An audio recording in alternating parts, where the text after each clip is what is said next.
This is Rasheen Foster, and we have... My name is Justin Villanueva. I'm the Senior Transfer Recruiting Coordinator here at the College of Literature, Science, and the Arts at the University of Michigan, Ann Arbor. Can you please tell us about yourself? Yeah. First of all, it's great to meet you, Rasheen. Yeah, you too. And thank you for this interview. I really appreciate it. And so what in particular would you like me to start with? Your journey. My How journey. you got here. How I got here. Okay. Do you want the long version? Yes. I have a very non-traditional path when it comes to my academic journey, and specifically, I got one of those classic story, or typical stories. I call them check mark stories, to where I grew up poor. A non-existent dad. He wasn't. Mom struggled. All these things, and so I had that type of childhood, and from that, what a lot of people don't understand, I think, or at least for me, from that it was very stressful for me. It was like growing up poor, at least in my house, there was stress, and you can never think about yourself. You can never think about what you wanted, or there was no time for aspirations, and that really manifested in my high school, my high school performance. I've had ADHD since I got diagnosed when I was in elementary school. However, back in the 80s, when you got diagnosed, and back then it was called ADD, that was like a social death sentence. You literally were taken away from your class, all that kind of stuff. So my mom said, no, he doesn't have it, and so I went untreated for so long. And then in high school, I always wanted to do well, but there was just, for one, I had no emotional or really mental framework to engage and do well in academics, because I need a lot of support, and just, I was one of those kind of students that fell through the cracks, and I ended up graduating high school with a 1.9 GPA. I was one of those type of high school students that I was slightly above average in sports, so I thought I was gonna go to college, maybe make the pros and something, but I peaked after during high school. And so I began at 20 years old. I did what I had any kind of ability to do, and that was to work physically. And so I got in construction. To this day, I'm a card-carrying member of Local 704 Detroit Sprinkler Fitters, there's something very interesting with that we can maybe get into later. And at 20 years old, I always say I made the best mistake I could have ever made. And the reason why I say this is the best mistake is because I met my wife. I got married to my wife when I was 20 years old. And I say it was the best mistake because I shouldn't have gotten married. I was not ready to get married, but somehow, some way, me and my wife, Melissa, we clicked, and we didn't click in the way of we were majorly in love, we weren't gushing over each other and all that kind of stuff. It was more of when I got my construction job and I got married, that was the first time in my life I ever had experienced economic as well as social stability. I didn't even know how to deal with that, and my wife was going, and we're still married to this day and all that, and she was going to U of M Dearborn at the time, and we were living in Taylor, Michigan. She had grown up there, and I had met her downriver. They call it downriver. And then we started our life down there, started having kids and everything. And one day when she invited me to U of M Dearborn to go to a class, and we said long answers. So, this class, it was actually a sociology class, and the professor said, invite someone to come with you, if you want, a guest or whatever, because they were doing simulations and stuff. And I remember going to the class, and it was the first time I was ever in an environment where it was okay to be wrong. You didn't have to know everything, and you could ask questions. And when I was growing up, there was no Google, there was no internet. Adults were really the ones that had the answers. And so I wanted to go to adults, but adults really didn't. They always told me to go away. And this was the first time an adult figure was asking me, what did I mean by something, or expound upon that. And I fell in love with that environment. And I went to my wife after that class and I said, I'd like to go to school, and she went, okay, well, let's sign you up for classes at Henry Ford. At that time, it was called Community College. And I remember my first question was, can I even go there? Can I get accepted there? I didn't even know that it was open access, that anyone could go there. And so I remember driving with her, and it was the winter before my first son was born. And I remember we went to Henry Ford College. She parked in the parking lot right by the admissions office. And I remember such a huge feeling of dread and fear came over me. I locked up, and I remember being in the car and telling my wife, I don't think I can do this. I can't do this. And she went, come on, let's go. And she literally took me by the hand, took me into Henry Ford Community College, and then they gave me the registration forms. And remember, I mentioned that I had ADHD, and all throughout my entire primary and secondary education experience, I struggled with just reading directions.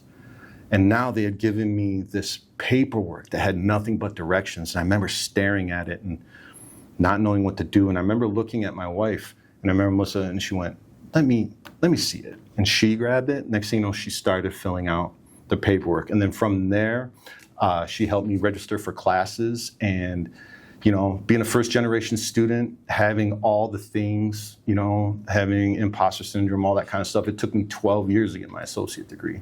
I was just going off and on whenever I could. You know, I was working full time. I always tell people that I'm not just a first generation student. I'm also a first generation husband, father, and person. Like, I didn't really get that opportunity to like know what it's like or how I ought to be a husband, how I ought to be a father, how I ought to be a good worker, you know. And so when I went to school, that was kind of, now I had a loving family in my life. My family loved me throughout my growing up, but there was just not enough time and resources for us to think outside of survival. There was nothing but survival. And so I carried that all throughout my community college. It was just, I remember one semester just quitting. I had an A+ and an A in 2 classes, and I just quit the semester, right? And so it took me 12 years to get my associate degree. In that time, I was working full time, living what I say the American dream, right? Bought a house, all that, raising our kids. But throughout that time, the more educated I got, the more I realized that I did not want to do this job that I'm doing right now, this amazing, awesome, wonderful job that is giving me a great wage, it's giving me health insurance, I can retire, all of that. And growing up, this was the aim, to get a good job so you can get paid. And as the years went on, I began to resent it. Because I knew I didn't want, it's a great job, and I want everyone who wants to go into construction to go into it. But as I was going to school, I don't know what it was. It was this, I love to understand. I love to understand anything, right? And every time I was going to school, I had this opportunity to understand myself, my position within this historical moment, my wife, my kids. And so after the 12 years, you know, I finally got my associate degree. And then we decided to move out here to Ann Arbor because we were going to church out here for one. And plus we wanted our kids to get out here and go to school here, you know, that classic, you know, trying to move on up, right? And so we did, and we moved out here. And I always had the intention, I was just going to transfer to U of M Dearborn because it was right there. It was right next to Henry Ford College. But then when we moved out here in 2013, I was finishing up my associate degree, and I kept on seeing this big old Block M out here. And I thought, you know what, why don't I try? I'll apply, you know, and the whole time I was like, I can't believe I'm doing this. You know, I cannot believe I'm going to apply to a 4-year university, especially one within the University of Michigan system, whether it's Ann Arbor, Dearborn, or Flint. I can't believe I'm actually applying to one of these. And then I remember that I got my decision letter. We had just moved out here in 2013, and the housing bubble, the market, everything was still like really slow. And within construction, I was getting laid off and rehired a lot. That was just the nature of the business. And I remember I got laid off. It was, when was it? I think it was August of 2015. I remember I was laid off. I was feeling really bad about myself. We had to spend a lot of our personal money to get this house because we didn't have any equity in our other home.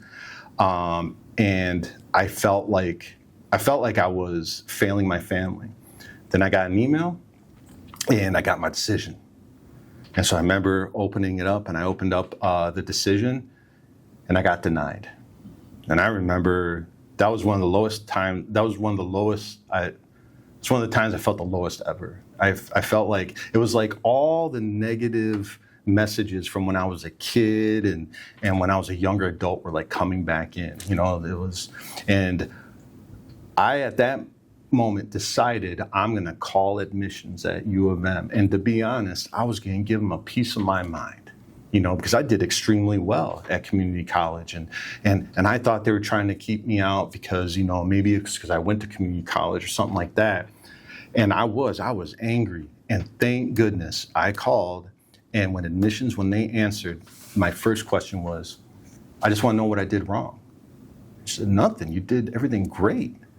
I went, well, why did I get denied? And they said, well, with your performance in high school, we'd like to see you just have a couple more credits. And for some reason I went, if I go back to community college, finish my associate degree, take these courses, can I apply again?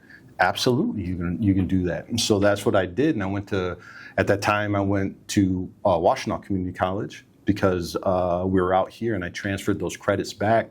And on the second time, I got accepted here. And so in winter of 2015, I began classes here, all while being a full-time working student. You know, I had to get the latest classes back then were really at like 4:30. I got one class at 7 or whatever, and then and I did that for about 2.5 years. And then my last construction project was Little Caesars Arena in 2017, February, and everything got to be too much. It was just, and my MO when everything got to be too much is I'd quit school. I'd quit school and I would just concentrate on work because that's all I knew is to provide for my family. And then I remember texting my wife one day as I was at work, about ready to get on the job. And I remember texting, I was like, I don't know why I'm doing all this. I don't know why I'm working so hard here and going to school. What am I getting out of all this? And my wife takes care of the money. You know, I always say this joke that I haven't paid a bill since I was 19 years old. She takes care of all the money. And she texted me about an hour later and said, hey, I got this idea. When you get home, I want to talk to you about it. I said, all right. And I get home that day. She said, hey, I ran through the bills. And if you want, we got enough money in the savings to float for a year. If you want to quit and get your degree, let's do it. And I remember thinking about it for a week. I remember it took me a week. Finally, I decided that I was going to do that. And in April 2017, I like to say I retired from sprinkler fitting. And for the first time in my life, I was a full-time student. It took me another year. It took me a year to get my undergrad. Then after that, I went on to get my master's in higher education because I found out that I just loved education, more specifically higher education. And I wanted to work with students like me to help them to get to places like Michigan. And then one thing led to another, and then that's where I landed this job. And I've been married for 26 years now. We have 2 kids, a 23 and a 21-year-old. One's going to U of M, the other one's a mechanic. And I can't be any prouder than both of them. And so that's ultimately, in a sense, how I got here. Congratulations. Yeah, thank you. On all those things. Do you have any advice for students like you, first generation students, and it can be a current student or even a student that hasn't even graduated from high school yet?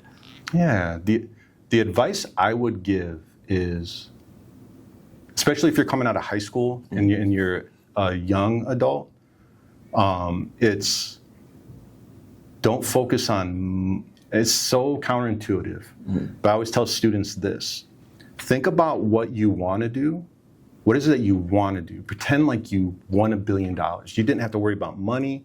You didn't have to worry about what your family's expectations and all of society is coming. Like if you were my student, I'd be, Rasheen, imagine everyone is supporting you. You never have to worry about money. What would you do? Okay, now we got what you would do.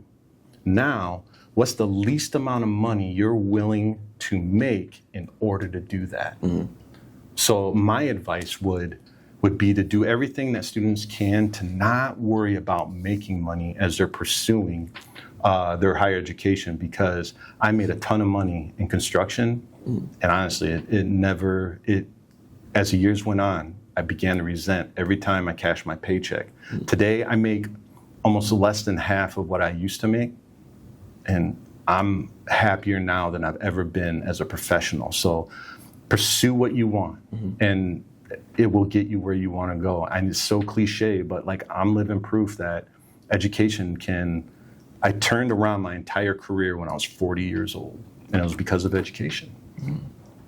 So don't worry about money when you're going to school. I know you have to, but don't worry about you making money. You get an education.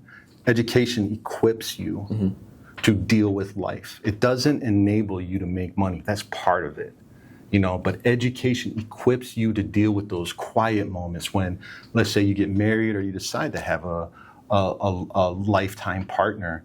All those little moments that you deal with or that you got to address, right?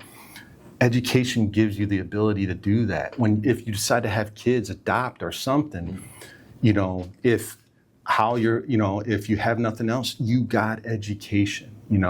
I remember when I was going to Henry Ford, and there was this one day I was going to class, and all of a sudden I was just like, what am I doing this for? I don't understand this. Why? Because I'd never done what I wanted to do. I never done what I wanted to do. And I remember sitting there and thinking, the reason why I'm here is I'm just going to try and get an A in this class. Why? Because I know education is good. I know it's good. So what I would tell you is education is good in and of itself. Pursue that. Everything else will fall in place. If you don't make a lot of money, education helps you to understand that. You lose your house, wife, family, whatever job. Education helps you to deal with that. This present moment we're in our country, education's helping me to deal with that. I read philosophy or whatever. It helps. It's that you want those frameworks within your mind, and that's what courses do. It's like those little tools, these individual tools that you get so that no matter what during life, you're able to be an active participant in it rather than just being a worker trying to make money. So before going into college, were you introduced to anything about college? Did you have anybody around you prepping you for the bigger stage, or? No, not in my childhood. In my childhood, I remember my mom telling us, and everyone, I think a lot of times people look at other people on the surface level and judge whether they're a failure or not. And if you look on the surface at my mom when she was alive, it would be like you could see it and go, that's a failure. That's a failure as a mom. That's a failure as a person and all that. Because we grew up, she didn't know how to keep a job. She didn't, but her life was hard. Her life was even harder than mine. But the best thing through her tragic life, one of the best pieces of advice she gave me was, all I want you to do is graduate from high school. And the reason why I say that was the best advice she could ever give me is because I needed that high school degree or a GED to go to the next level, right? And then to the next level. And so besides her letting me know she loved me, she told me that, and she didn't even know she was going to prepare me. She was prepping me, but I never once thought about college when I was in high school. I just always kind of thought I was going to find a construction job, make good money, buy a house, and then that'd be it. Yeah, I didn't really think of education the way I do now back then. Is there anything else you would like to say about your access to education? I owe all of the access that I have to my education to my wife. And the reason why I say that, it's not that, she's singular and she's just, this amazing person that no one else gets to have, is I got access to education when I got around people who knew how to navigate it. And so that's another piece of advice I give to students is surround yourself with people, family members. I surrounded myself with family members and friends. This was after high school when I was an adult. I surrounded myself with family and friends, in particular about education. Whether they understood what I was trying to do or not, they were supporting me. I stayed away from the negative family and friends.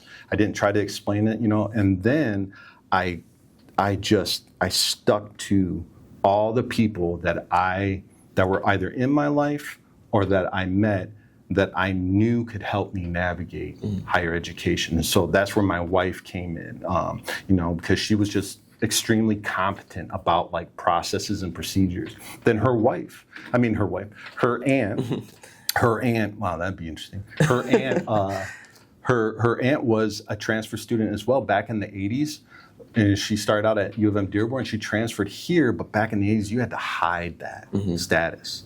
That was not a good thing, right? And so when I came into the family and she began to see, and she got her doctorate in English, she began to see that I had this like unquenchable thirst for knowledge, for learning, for understanding. And so she started helping me.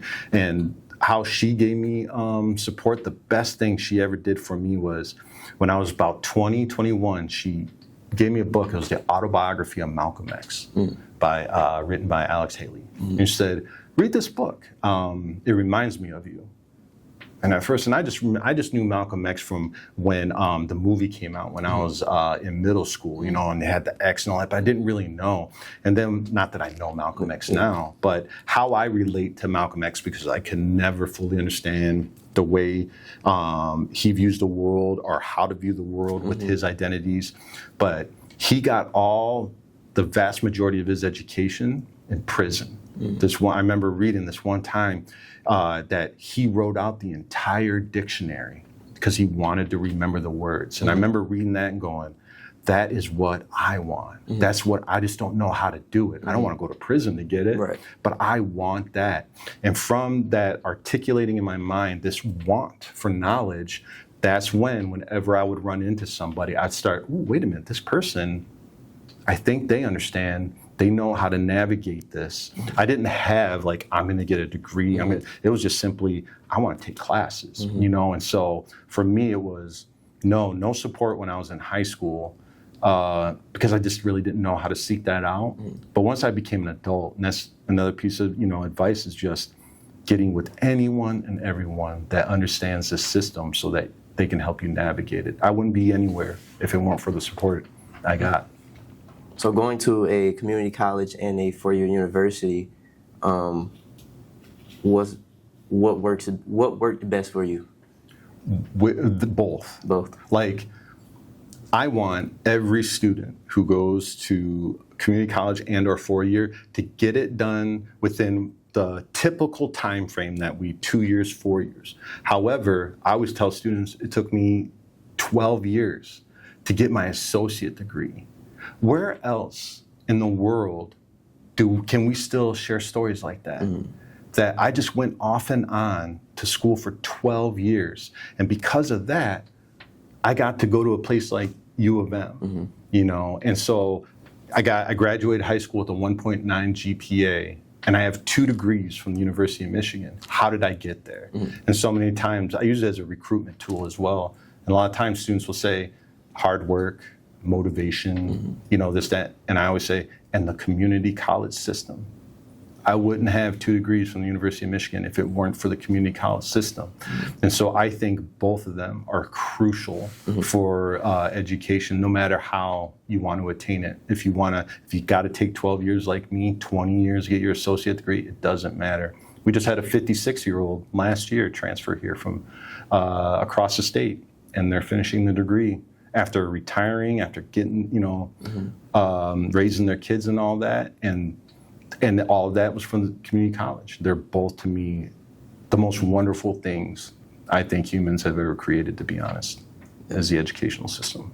Are you from here originally, from Michigan? So I am, so I was born in La Mirada, California. And what's interesting about that, and goes to show like another reason why I think education is so important, is my mom and dad had split up when I was born, and I have 2 older brothers, and my mom just really couldn't take care of us at the time, so she was going to put us in the foster system for a little bit, just to get on her feet. But then the foster system in California said, well, we can't guarantee that we're going to keep them all together. And then she said, well, I don't want to do it then. And they went, well, you can't take care of them. So you have 24 hours to either get them out of the state or we're going to take them. And at that point, she called back family members from here because she was really born here, but spent her formative years out in California. And so we moved back here. And for about 6 months, we had to live with family. And then my mom eventually moved back here. And then we were only going to stay here for a couple of months so my mom could get back on her feet. And so I was 4. So 42 years later, I'm still here. And so, but I consider myself a Michigander, through and through. I just, unfortunately, I was born somewhere else. So coming from the West Coast, what's your favorite season from living in Michigan?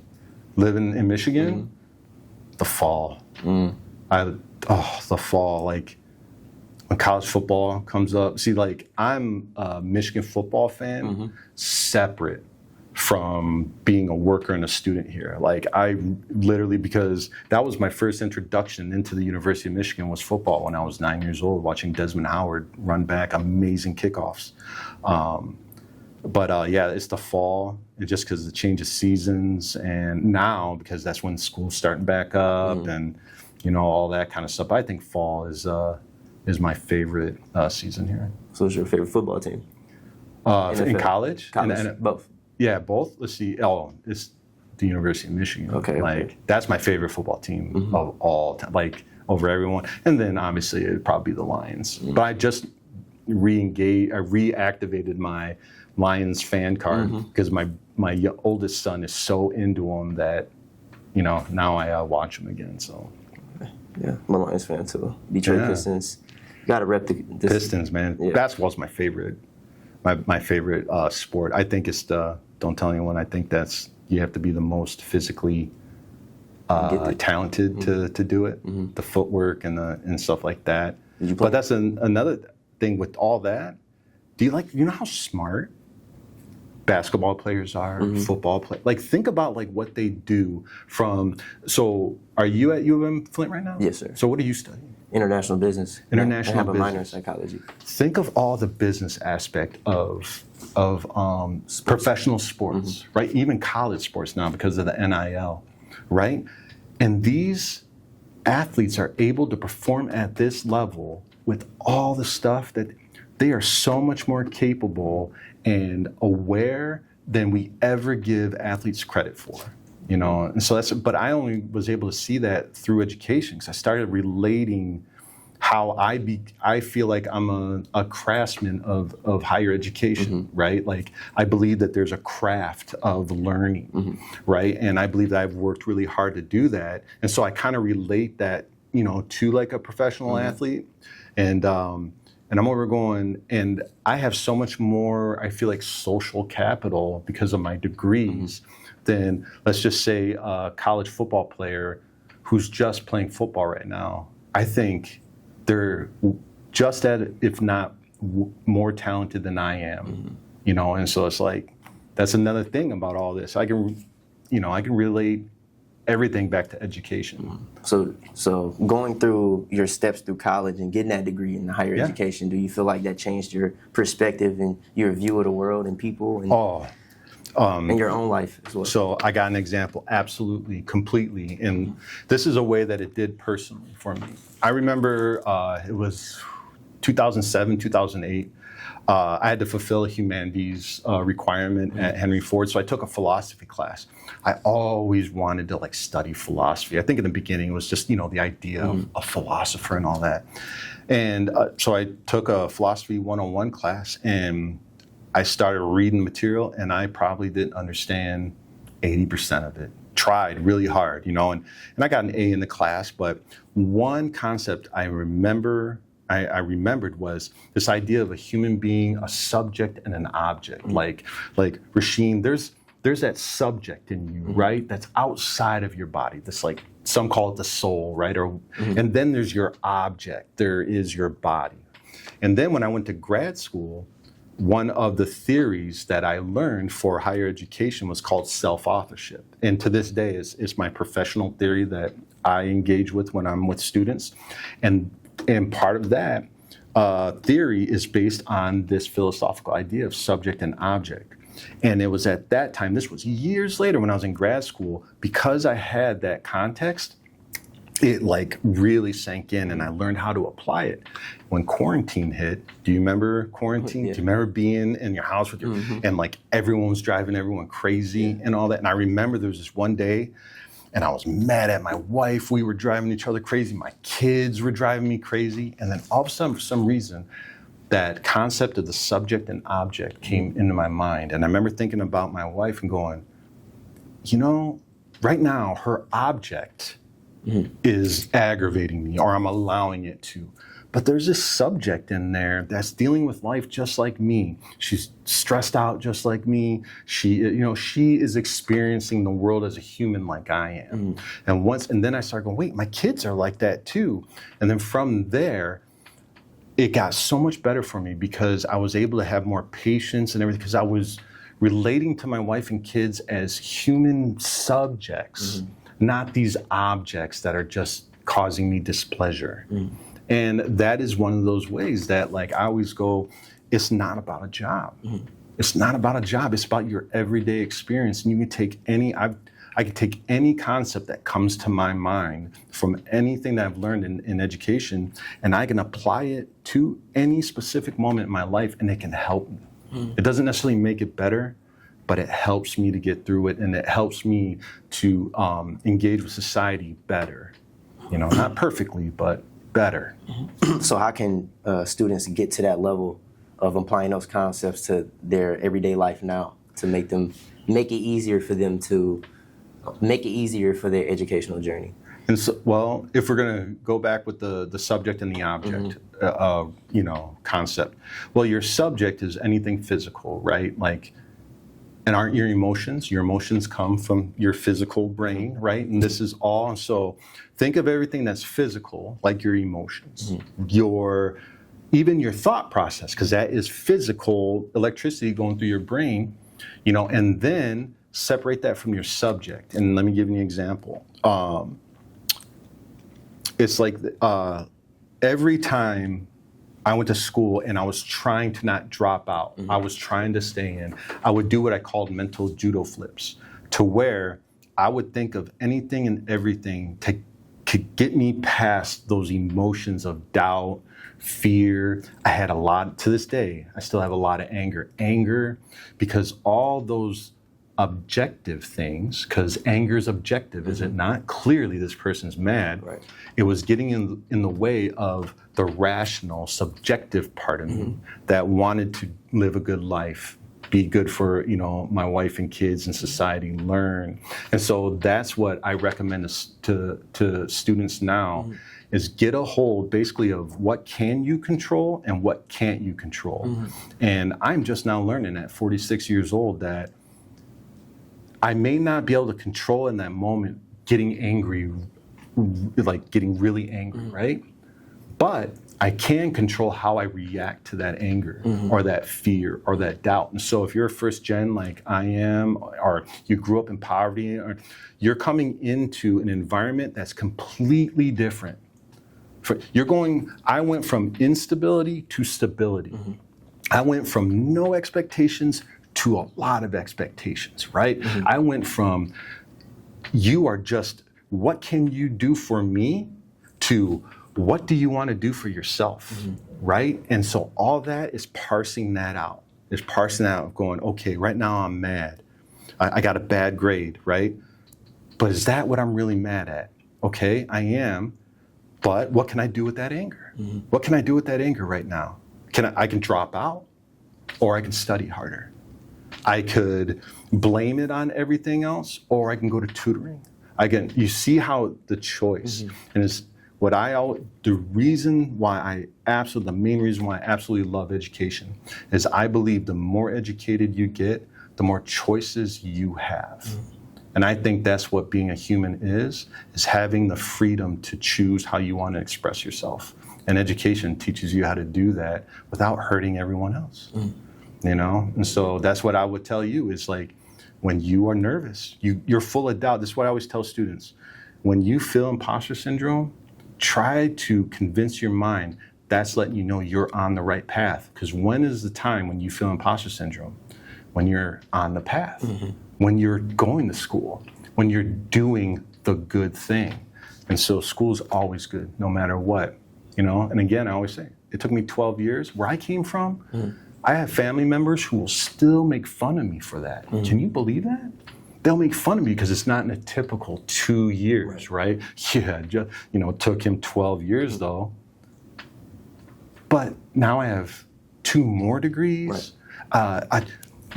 Everyone in my family would get a divorce. There's a couple who are still, like, in my family who are married, but I'm still married. My kids don't hate me. My kids actually like me. They want to be around me. All of what I'm experiencing now, never experienced as a kid. And so how is that right there? It's the constant trying. I'm constantly trying to understand what's real and what have I really experienced that is affecting the way I'm thinking about this real moment. And so many times I've learned that from my childhood to there's so many ways and experiences of how I thought that are affecting this moment. And I try to, you know how they say, be present? Yeah. That's literally what I try to do is there's this present moment. I'm doing this thing, this present thing. How can I get this accomplished? Okay, I feel this way. I got to deal with that. What is causing these feelings? Is it the class? Is it the professor? Or is it just like my doubt, right? And if let's say it's the professor, what can you do about it? What could I choose to do about that? And that's that way with everything else. So it's the constantly trying to understand, what do you have control over and what don't you have control over? Do you have control over getting up in the morning? Do you have control of driving or getting on the bus to class? Do you have control over deciding whether you're going to take notes or not, no matter what's happening? That's the kind of stuff, right? And the more you're able, I'm not saying being perfect, because again, it took me 12 years, another 3.5 years just to finish my bachelor's degree. It took me a lot of crying, a lot of days of doubt that then would turn to anger, and then I'd have to go to therapy to deal with that, right? But I did. That's the work, right? I went to therapy. I did everything I could to keep my marriage together, right? And not to say that my marriage is terrible, but it's I believe you're 1 to 2 decisions at any moment from your marriage failing, or at least I had, great examples of that. And I've tried to avoid all of that, because that did nothing but brought me and those around me pain. So if you've had a painful life like I have, how can you actually stop that pain now? And for me, it was education, because education, it stopped the pain in this way. It helped me to understand it. It helped me to understand the pain that I feel, the worry, the fear. And it's not just who I am. I'm not fear. I'm not pain. I'm not any of those things. I'm me, right? And I got to figure out how to be me. And I have no tools. To this day, I'm still learning. I'd like to get my old syllabi, especially for sociology, and I like to look up old readings and then read them now to see how I view it now versus when I was an undergrad. What has changed? What has developed? What do I understand now that I didn't back then? I mean, I've read chapter 1 of Capital by Karl Marx at least 30 times. Why? Because it took me, and it takes me now, that much time to do it. And why do I do it? Because every time I read stuff like that, anything, it helps me. It helps me to be that person that I want to be. So do you have any book recommendations to help understand them concepts? Yeah, absolutely. First one right off that is the autobiography of Malcolm X. Got to read that, because I love that book, because it's it is if you are a brown or black person, there's a lot of data that shows that you may have grown up. So it shows this real way, and it's not very romantic. It's not right. And so I think that's so important of how he showed me how you could decide. So I absolutely recommend that one.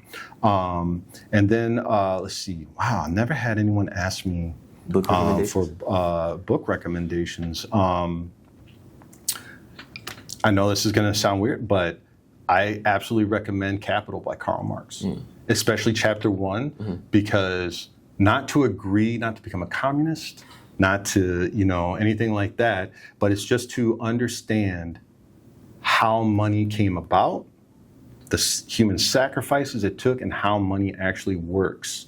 Once you understand that, and you understand what actually makes things valuable, that'll change your entire perspective of how your labor, your natural labor, is what makes any commodity valuable, not the money. It's the labor that humans have put into it. And I love that concept, because you're going to put so much labor into education. And I love that. I love that idea. I'm choosing my natural labor, my natural I just need to do things to live. And I am now doing that and putting in education rather than just working to get a paycheck. So that would be the second one. And the final one that I would absolutely recommend, especially for people who have grown up like me, Meditations by Marcus Aurelius. Meditations by Marcus Aurelius. It's like, you want to become a better anything. You want to become a better Christian, Muslim, higher ed person, anything. Read Meditations. Okay. Well, thank you for coming for this interview. It was nice to meet you. It was nice to meet you. Do you want to have any message to say to any future students, current students? Yeah, at like the University of Michigan, Flint. It could be. Sure. Yeah, anything. Yeah. For one, I would like to thank John and the EOI at U of M Flint for allowing me this opportunity. Just simply say words. One of the things I love to do in life is to just talk and talk with fellow human beings. But to the students of the University of Michigan Flint, I just want to tell you this: keep going. Keep going. I know it's so cliche, but I am proof that the American dream is still alive. I am living the life that I want to live, in part because of education.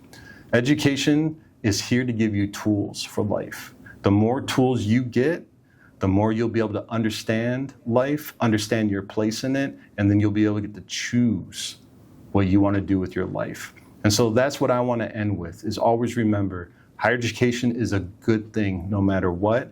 And if you need any help, reach out to your academic advisor, your professor. And last but not least, you could always reach out to me at javil@umich.edu. That's JAVIL@umich.edu, whether you need advice or a good word or encouragement.